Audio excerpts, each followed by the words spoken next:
Lucas, capítulo 7, versículos 11 a 17. Lucas 7, 11 a 17. Em dia subsequente, dirigiu-se Jesus a uma cidade chamada Naim, e iam com ele os seus discípulos e numerosa multidão. Como se aproximasse da porta da cidade, eis que saía o enterro do filho único de uma viúva, e grande multidão da cidade ia com ela. Vendo-a, o Senhor se compadeceu dela e lhe disse: não chores. Chegando-se, tocou o esquife, e parando os que o conduziam, disse: jovem, eu te mando, levanta-te. Sentou-se o que estivera morto e passou a falar, e Jesus o restituiu à sua mãe. Todos ficaram possuídos de temor e glorificavam a Deus, dizendo: grande profeta se levantou entre nós, e Deus visitou o seu povo. Esta notícia a respeito dele divulgou-se por toda a Judéia e por toda a circunvizinhança. Que Deus nos ajude na compreensão da sua palavra. Meus irmãos, eu quero conversar com vocês hoje sobre o grande vencedor. O grande vencedor é o nosso tema para a noite de hoje. O evangelista Lucas, nos primeiros versículos do seu livro, ele diz que escreveu após uma cuidadosa investigação e escreveu com um propósito bem definido. Abra comigo aí, por favor, no primeiro capítulo do Evangelho de Lucas. Então, ele escreveu após cuidadosa investigação e escreveu com um propósito bem definido. Leia junto comigo, por favor, o versículo número 4. Para que tenhas plena certeza das verdades em que foste instruído. Plena certeza. Meus queridos irmãos, no que diz respeito à salvação das nossas almas, no que diz respeito ao lugar onde nós vamos passar a eternidade, ter certeza é bom, mas ter plena certeza, conforme o objetivo de Lucas, é o ideal. Não podemos ter dúvida no que diz respeito à nossa salvação. Portanto, devemos fazer uma detalhada e minuciosa leitura da palavra de Deus, porque é ela que nos mostra o caminho da salvação e ela mesma se encarrega de dissipar todas as nossas dúvidas.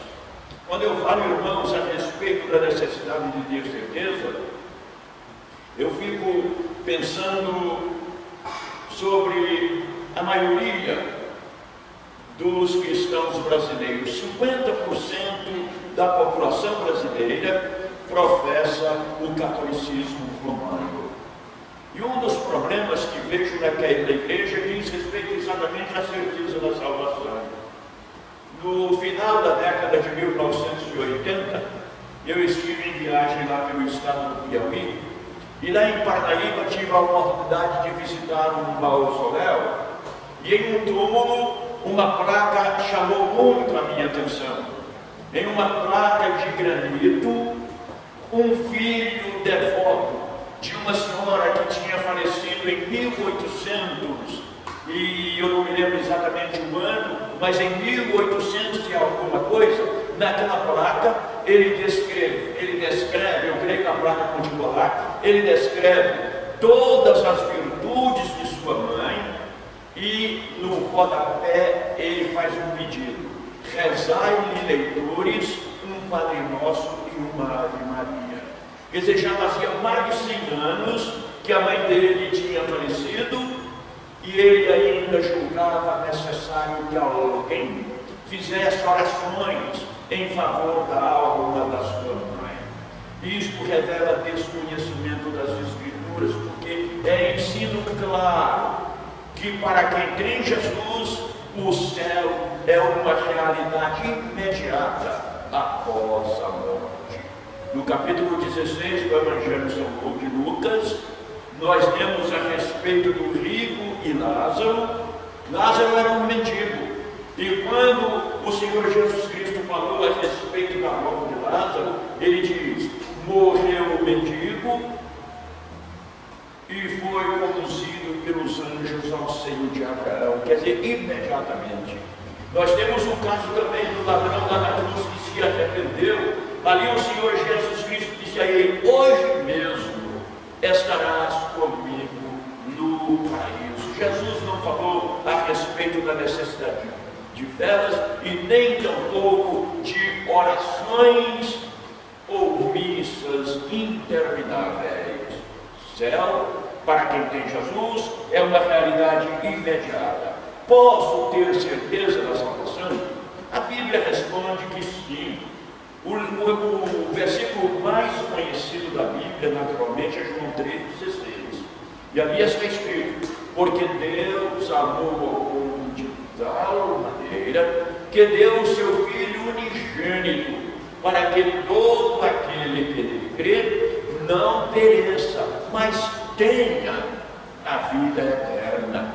Então o Senhor Jesus Cristo nos dá a certeza, porque Ele morreu exatamente para salvar os pecadores. Aí então, irmãos, nós veremos em primeiro lugar que Jesus, o grande vencedor, remove a causa das nossas dores. Nós lemos aqui no texto que, ao entrar na cidade, ele se deparou com um cortejo fúnebre. E sempre que eu leio esta história aqui desta ressurreição, eu me lembro da minha infância, lá no interior das Minas Gerais. Eu estudava em uma escolinha rural. No meu primeiro ano de escola, faleceu um bebê, primeiro filho de um jovem casal. E a nossa professora pediu aos pais para permitir que os seus alunos conduzissem o corpinho do bebê até o cemitério.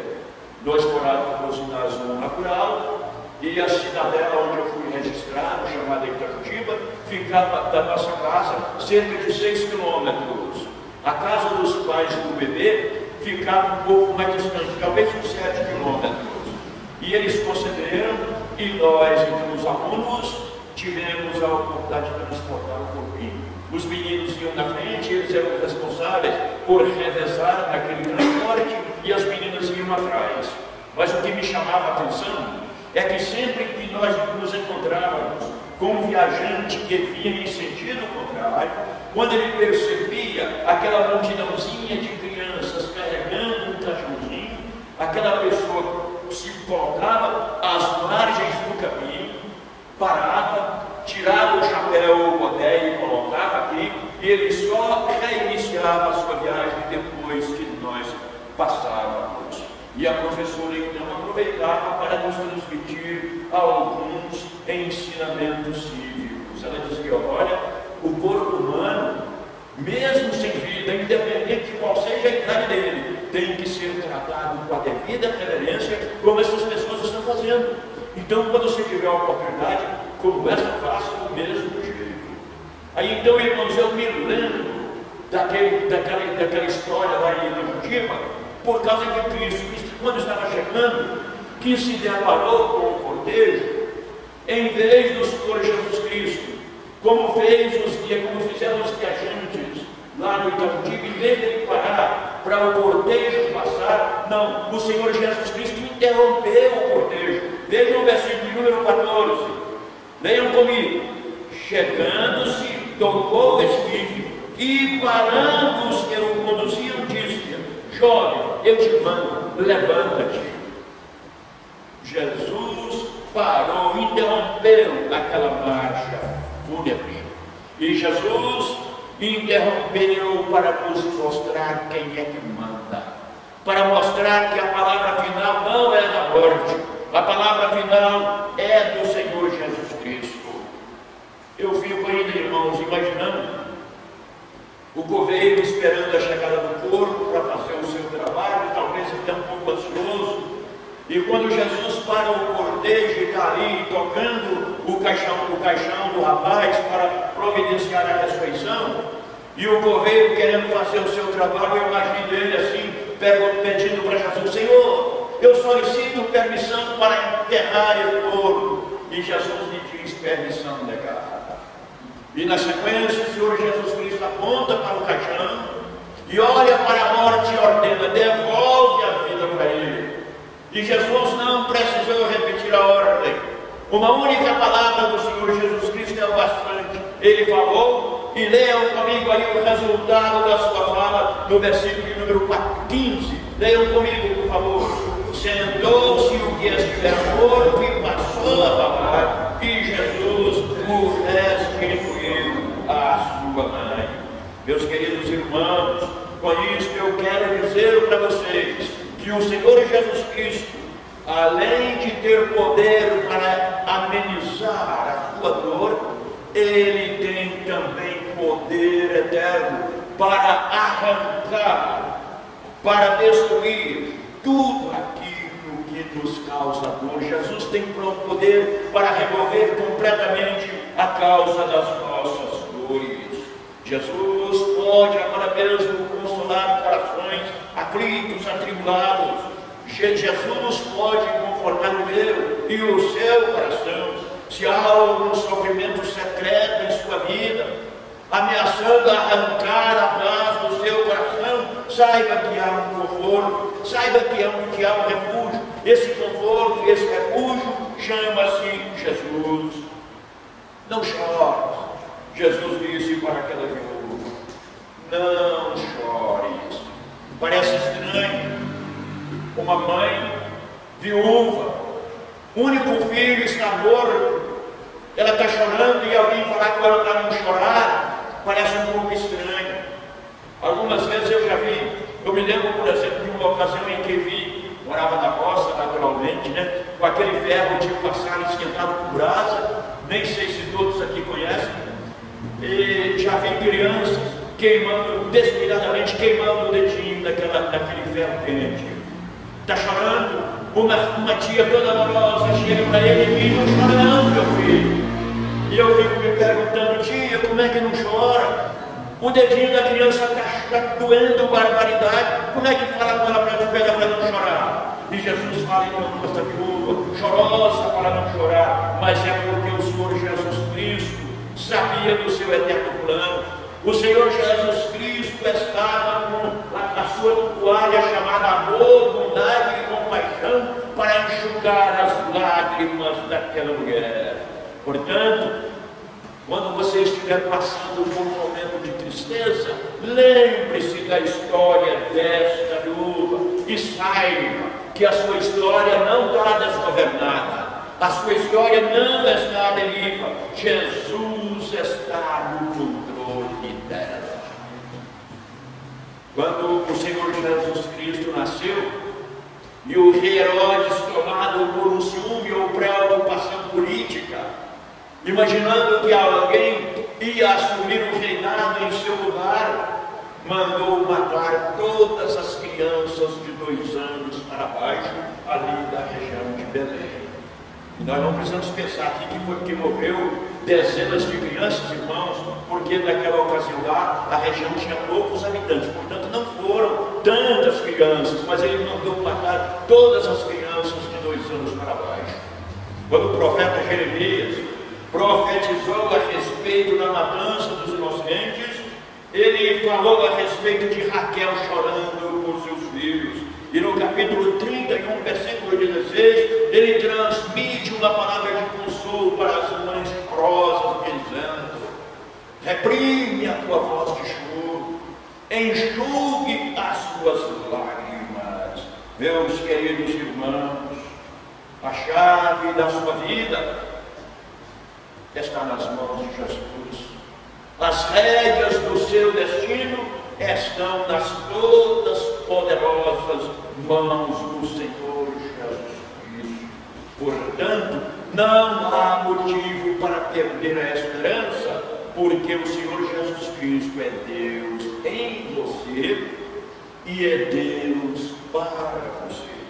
Assim nós vemos que o grande vencedor tem poder para nos socorrer nas nossas dores.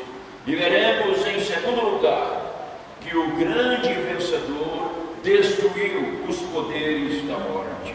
Nós lemos nos versículos 11 e 12 a respeito de duas multidões. A multidão que acompanhava Jesus para entrar na cidade. Espiritualmente falando, esta multidão aqui representa todos aqueles que pela fé estão seguindo Cristo e estão na direção da cidade que tem fundamentos, da qual Deus mesmo é o arquiteto e edificador. E a outra multidão está a caminho do cemitério. Está morta em delitos e pecados. E todo ser humano está em uma ou em outra multidão. E nós precisamos fazer um questionamento interno para saber em qual das multidões nós nos encontramos. Se por acaso nos sentirmos fora da multidão que segue a Cristo, devemos mudar imediatamente e Ele nos receberá de braços abertos. Então, irmãos, nós lemos no versículo 14 que o Senhor Jesus Cristo tocou o esquife, quer dizer, tocou o caixão, que naquele tempo parecia um cesto tecido de alguma espécie de bambu ou taquara, tocou e parou os que o conduziam. Agora, eu sei que se forma na sua mente um quadro. De um lado você vê o Senhor Jesus Cristo, o autor da vida, do outro lado, um corpo morto. Ou seja, a morte e a vida se encontram face a face. A morte e a vida se encontram, e a morte é um inimigo terrível que tem causado muitas e muitas tristezas. Esse mês de agosto, de julho, que ainda estamos no início, já faleceram duas anciãs da minha família. Muita dor para as filhas e filhos, para os netos, e dores também para os primos e sobrinhos. Mas nós conhecemos aquele que tem poder para destruir a morte, para quebrar os aguilhões da morte. E Paulo nos convida a cantar com ele as palavras de 1 Coríntios capítulo 15, versículo 55. Onde está, ó morte, a tua vitória? Onde está, ó morte, o teu aguilhão? Meus irmãos, o Senhor Jesus Cristo, o grande vencedor, aquele a quem você ama e adora, é o grande eu sou que nos foi revelado lá no Velho Testamento, especialmente quando ele comissionou Moisés para libertar o povo da escravidão egípcia. E quando o Senhor Jesus Cristo se preparava para multiplicar os pães e os peixes, ele declarou: eu sou o pão da vida. E ao curar o cego de nascença, João capítulo 9, ele declarou: eu sou a luz do mundo. E quando ele estava prestes a ressuscitar Lázaro, a chamar o Lázaro de entre os mortos, ele declarou: eu sou a ressurreição e a vida. E com esta palavra, eu sou, ele está nos dizendo: eu sou o que fui, eu sou o que sou, eu sou o que serei para todo sempre. Por isso, irmãos, que bendita é a fé que nós professamos, a fé do poderoso Senhor Jesus Cristo. Aí agora, eu quero trazer à sua memória o capítulo 1, versículo 4, que nós lemos no início da nossa reflexão nesta noite. Ele diz que escreveu para que possamos ter plena certeza das coisas nas quais nós fomos instruídos. E para aperfeiçoar a nossa certeza, irmãos, do capítulo 5 do seu Evangelho, Lucas nos conta a história de um banquete. Um banquete que foi oferecido pelo evangelista Mateus, um publicano que se converteu. Ele ofereceu um banquete a Cristo, e na hora da degustação de todo o alimento, estavam à mesa com o Senhor Jesus Cristo muitos fariseus e muitos, ou melhor, muitos publicanos e muitos pecadores. E os fariseus censuravam os discípulos, dizendo que o Senhor Jesus Cristo recebia pecadores em sua mesa. É como se Lucas estivesse dizendo para mim e para você: eu conto essa história do banquete, não é para encher a sua boca de água. Eu conto essa história é para que você saiba que no meio do coração do Deus de toda graça, no meio do coração do grande vencedor, há lugar para qualquer tipo de pecador. Todo pecador é bem-vindo ao convite da graça. E Lucas registrou também, irmãos, a espetacular libertação do endemoniado gadareno. Você conhece bem a história? E quando Jesus perguntou o nome, ele respondeu: legião é o meu nome, porque somos muitos. Os demônios que responderam: legião é o meu nome, porque somos muitos. Ou seja, aquela pobre criatura estava possessa de cerca de 6.000 demônios, porque uma legião é aproximadamente 6.000. E apesar dessa quantidade numerosa, com uma palavra, o Senhor Jesus Cristo libertou aquele cativo para mostrar, para que nós tenhamos plena certeza que as forças espirituais do mal estão nas cadeias de Cristo, estão nas correntes de Cristo, e só podem fazer aquilo que Cristo permite.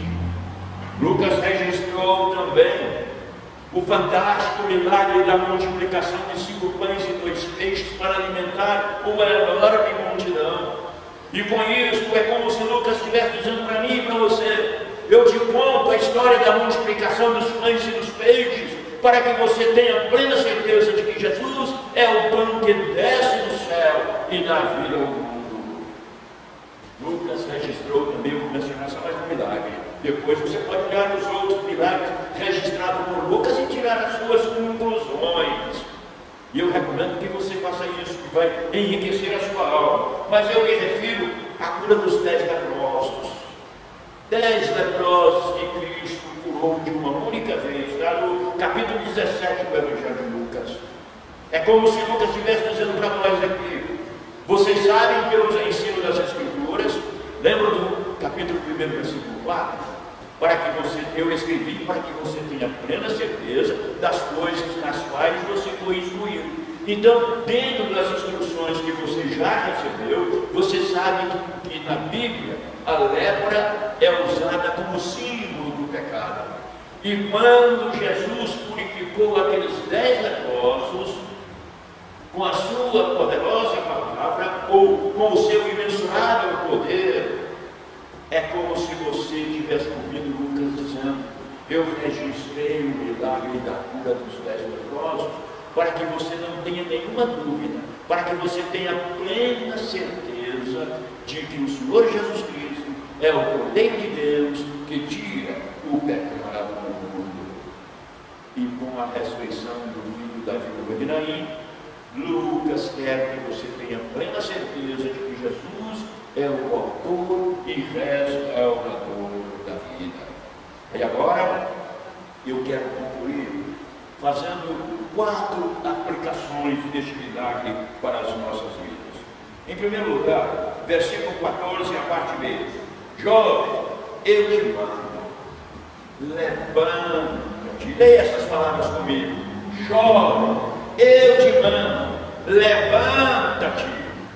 Meus queridos irmãos, através da proclamação do Evangelho, o Senhor Jesus Cristo está dizendo continuamente a todos aqueles que se encontram mortos em delitos e pecados: desperta, desperta, ó tu que dormes, levanta-te entre os mortos e Cristo te iluminará.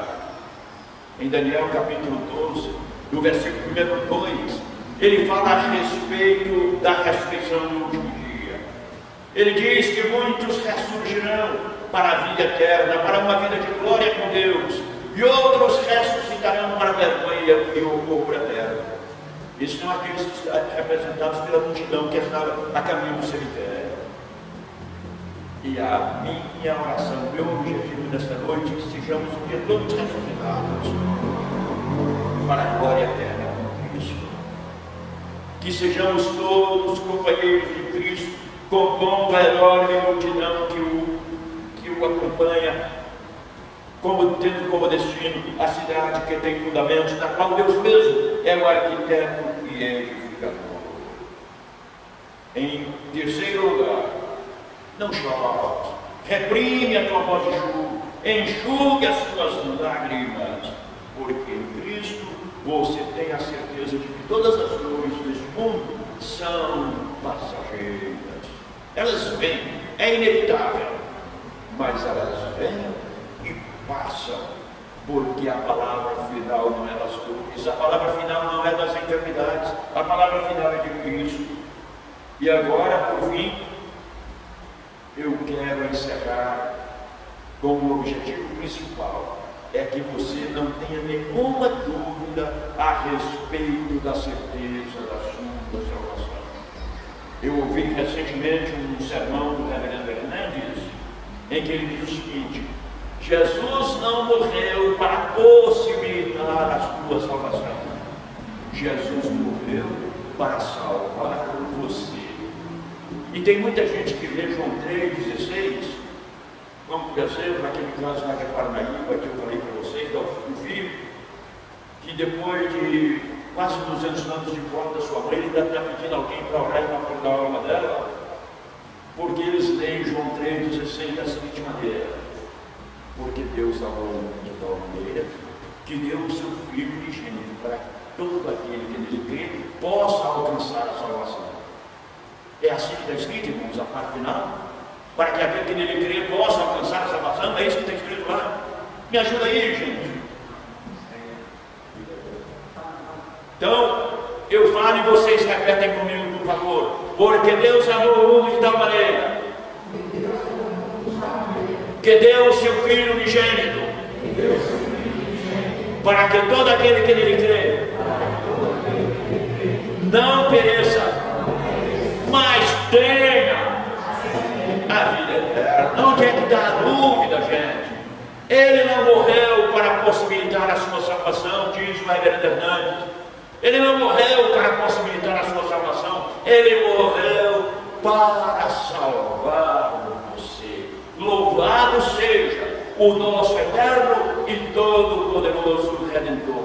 Amém? Amém? Amém. Eu quero convidar para o encerramento o presbítero Paulo para fazer uma oração e o nosso pastor vai impetrar a bênção sobre o povo de Deus.